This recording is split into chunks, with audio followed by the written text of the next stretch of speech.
Ja tradím tieto dve veci, vytradím za jedného Dragona Canelyho a ja vám to dám. Keď mi dáte jedného Dragona Canelyho, vám dám toto, ale ten, kto napíše koment, tak mu dám Dragona Los Mobilis a Isako Diamond, Isako Cabro Spaghetti Mysticoi.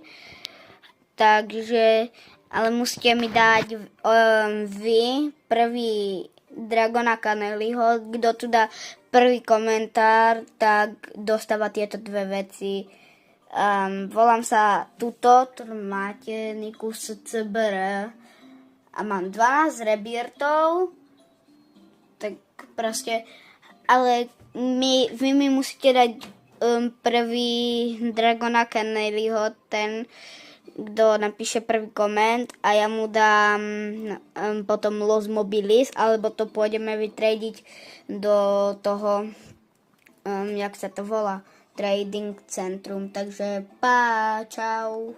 A ešte pre Čechov, no kdyby ste chceli, tak trading týhle dvě věci a takový Isako Cabro Spaghetti Mysticoi Diamond a Los Mobilis a vy mi dáte Dragona Canelyho, ale vy první mi dáte Dragona Canelyho.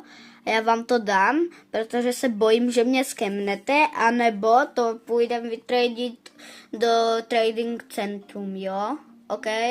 Takže zatím čau.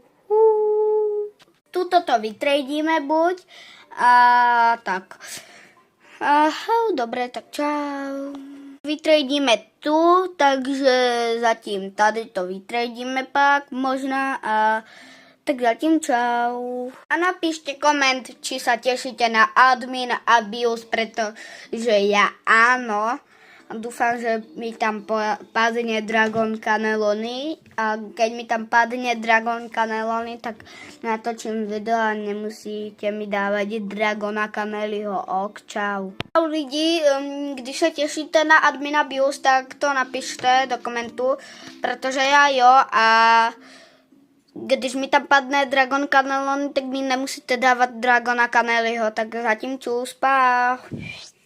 A jo, těším se moc, mega. A tak, víte. Čau.